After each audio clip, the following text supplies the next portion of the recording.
여러분 안녕하십니까? 유재풍 변호사입니다. 유재풍 변호사의 법률 이야기의 13번째, 오늘은 민사소송에 관한 기초적인 상식을 말씀드리겠습니다.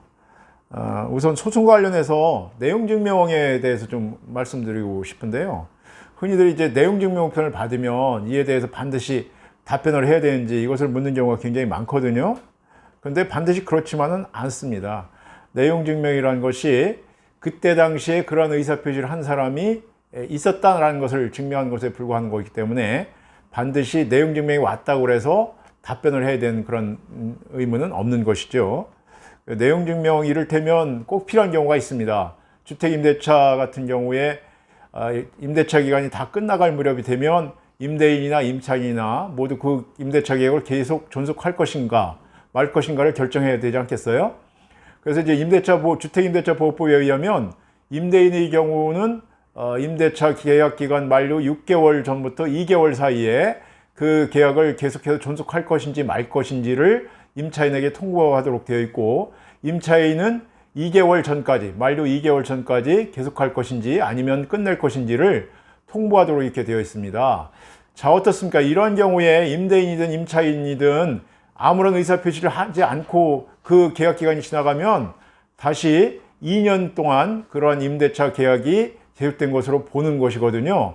그래서 분명하게 의사표시를 하기 위해서는 그 2개월 이내에 뭔가 의사표시를 해야 되는데 그것에 대한 증명이 바로 내용 증명입니다. 물론 뭐 그것을 입증할 수 있는 다른 거 요즘 많이 발달되어 있으니까 휴대폰에 카톡이나 이런 걸로 해도 증거로 남길 수 있으면 가능하겠죠. 그러나 보다 확실하기 위해서는 이런 경우에 내용증명우편을 보내야 되는 것인데요. 내용증명우편을 보내기 위해서는 우체국에 그런 편지를 적어가지고 가서 내가 이 내용증명우편을 보내주십시오 하면은 우체국장이 이 날짜에 이런 의사표시를 했다는 것을 증명하는 도장을 찍어주고 그것을 이제 전달을 해주는 것입니다. 그래서 이런 때에 내용증명우편을 이용하는 것이고요.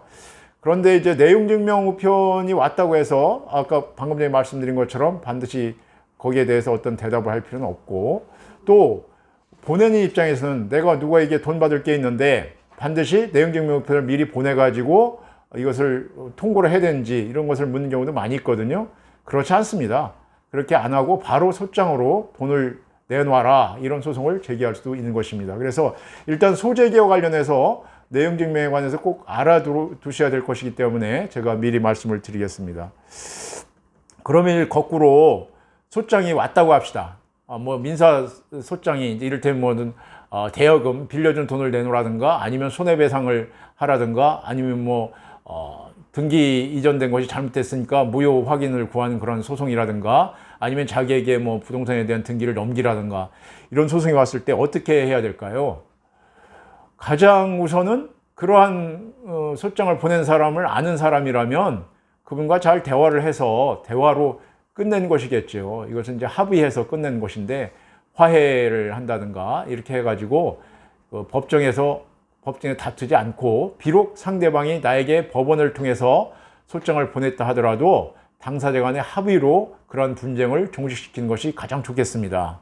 그러나 이제 그렇지 않고 부득이 이건 부당한 주장이라든가 그래서 내가 대응을 해야 되겠다 하면은 어떻게 하시겠습니까? 뭐 법률사무소를 찾아서 법률 전문가인 변호사 또는 법무사에게 의견을 구해야 되지 않겠습니까?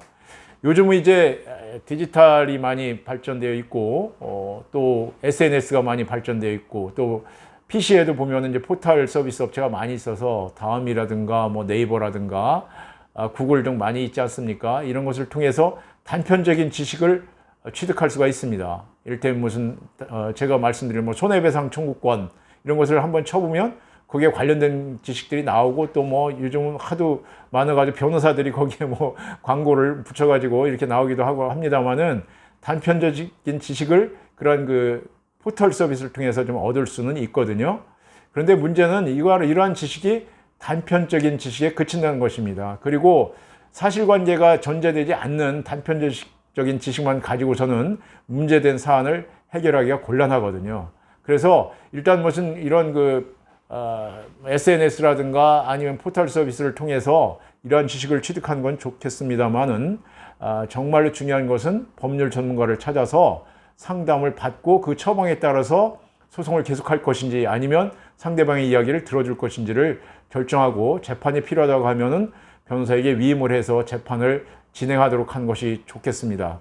그렇지 않고 여기저기서 들은 이야기 또는 법률을 좀 자세히는 모르는데 조금 아는 분에게 이런 지식을 얻어 들어가지고 내가 해도 되겠다 이런 생각으로 재판을 진행했다가 1심에서 패소하고 2심인 항소심에 와서 변호사를 찾는 경우가 가끔 있는데 그런 경우에 보면은 이제 제대로 답변을 못하거나 아니면 증거를 대지 못해가지고 패소했기 때문에 뒤늦게 이러한 입증을 하려고 해도 늦어서 못한 경우가 있거든요. 그러니까 처음부터 이러한 법률 문제는 전문가와 상의하시는 것이 좋겠다. 마치 우리가 몸이 아프면 병원에 의사를 찾아가는 것과 같습니다. 그래서 이러한 것들을 좀 생각하셔서 해야 될 것인데요. 원래 재판이라는 것이 민사재판은 변론주의라고 그래가지고 당사자가 주장하거나 당사자가 입증하지 않으면 안 됩니다. 옛날에 이제 원님 재판이 있지 않습니까? 그래서 원님 재판 같은 경우는 뭐 시시콜콜이 처음부터 끝까지 원님이 다 파악을 해가지고 이제 누가 잘했느니 잘못했느니를 가려낸 그런 재판이 되겠습니다만은 이것을 법률적으로는 직권주의라고 하는데요. 이 민사소송은 직권주의가 아닙니다. 당사자주의라고 해서 당사자가 소송을 시작도 하고 진행도 하고 끝맺음도 할 수 있는 것이 당사주의고 그 중에서 변론주의라고 해서 당사자가 주장하지 않으면 판단을 안 합니다. 또 당사자가 주장했으면 입증을 해야 되는 것입니다. 이것이 변론주의인데 따라서 당사자가 이런 재판 진행에 대한 책임이 있기 때문에 전문가의 도움을 받아서 하시는 것이 좋겠다. 이런 말씀을 드리고요. 만약에 이제 이런 민사소장을 받으셨는데 아무런 대꾸를 안 하시면 안 됩니다. 소송에 지는 겁니다. 이건 뭐냐면 소장이 왔는데 답변서도 제출하지 않고 또 법원에서 법원에 나오라는 재판 날짜에 나가지 않으면 의제 자백이라고 해서 상대방 즉 원고의 주장을 다 인정한 걸로 취급해서 피고 패소가 됩니다. 그래서 민사소장을 받으면 반드시 전문가와 상의한 다음에 이에 적절한 대응 조치를 취하는 것이 필요하겠습니다. 또 이제 민사소송 제기 전에 반드시 내용 증명을 보낼 필요는 없다고 말씀드렸습니다만 반드시 해야 될 일이 두 가지가 있습니다. 하나는 가압류이고 하나는 가처분이라는 것이거든요. 가압류는 뭐를 하는 거냐면 상대방 채무자의 재산에 대해서 움직이지 못하도록 임시적인 조치를 취하는 것이 가압류가 되겠습니다. 이를테면 상대방에게 내가 받을 돈이 있는데 주지는 않고 있을 경우에 소송을 제기하기 전에 미리 그 사람이 재산을 움직이지 못하도록 하는 것이죠. 이를테면 부동산이 있으면 부동산을 가압류한다든가 아니면 예금, 현금 같은 경우 예금 통장을 가압류한다든가 이런 방식으로 해서 나중에 판결이 확정됐을 때 아니면 판결이 선고됐을 때 가집행이나 본집행, 강제집행을 할 수 있는 조치를 미리 준비를 해놔야지 판결에 이기고도 돈을 받지 못한 그런 피해를 방지할 수가 있을 것입니다. 다음에 가처분이라는 것이 있는데요.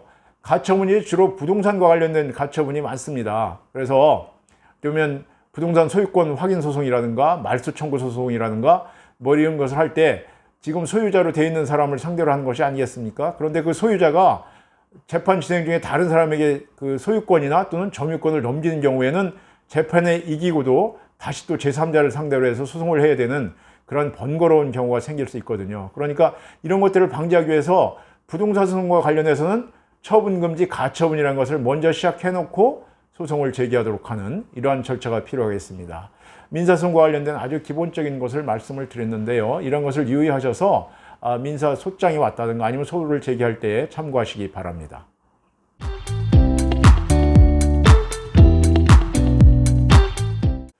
제가 페이스북에 관한 얘기를 좀 하고 싶은데요. 제가 페이스북 시작한 지 한 10여 년 됐습니다. 뭔지 잘 모르고 시작했는데 차츰 공개 일기장이라는 이런 생각을 가지고 이제 페이스북을 하게 됐거든요.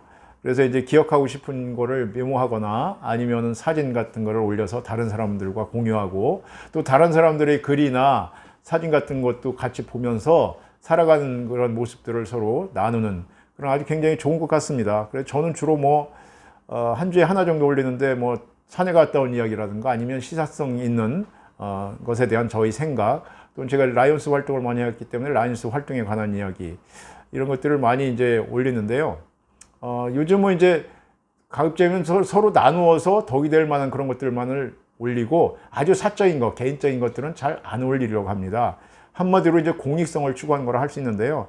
이것은 저의 평소 신념인 선민과 나눔이라는 차원에서 조금이라도 서로에게 힘이 될 만한 이런 것들을 올리고자 하는 것입니다. 그리고 제가 또 한글로뿐만 아니라 영문으로도 이제 글을 올리는데 그것은 제 외국인 친구들이 굉장히 많기 때문에 예, 그들을 위한 배려가 되겠습니다.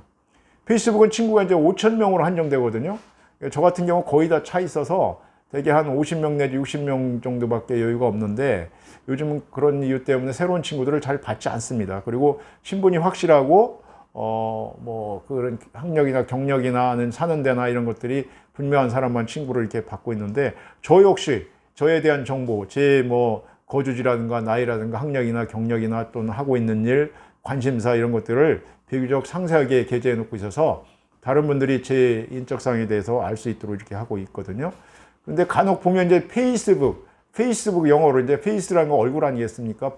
이제 그 책 아니겠습니까? 우리 얼굴 책이라는 건데 페이스북 말 그대로 얼굴을 내놓고 서로 이제 교제하는 그런 장이 돼야 되는데 그렇지 않고 얼굴을 없는 얼굴 사진이 없는 채로 뭐 친구 맺기를 시도한다든가 또는 자신에 대해서는 뭐 사는 데나 나이나 뭐 하는 일이나 전혀 아무것도 안 써놓고 그냥 친구 신청을 하는 그런 경우가 있어서 이런 때는 절대로 제가 받지 않습니다. 서로를 잘 알아가고 서로의 삶을 서로 나누는 그러한 페이스북에서 이런 것은 예의에 어긋나기 때문이죠.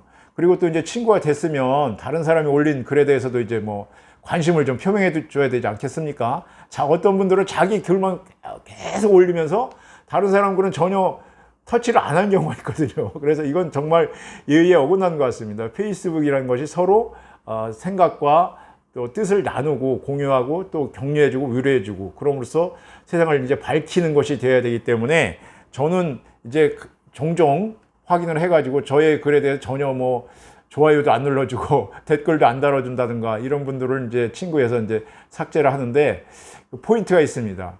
이 페이스북에 보면은 매일 그날 생일을 당한 사람들에 대한 것이 이제 그 노티스가 있거든요. 그러면 이제 게시가 되는데 그런 분들을 확인해 봅니다. 일일이 확인해서 그분들에 대해서 이분이 나한테 평소에 내 글에 대해서 관심을 갖고 있는가 아닌가 이렇게 봐가지고 관심이 전혀 없는 분들은 친구에서 미안하지만 삭제해서 정리를 하고 있습니다.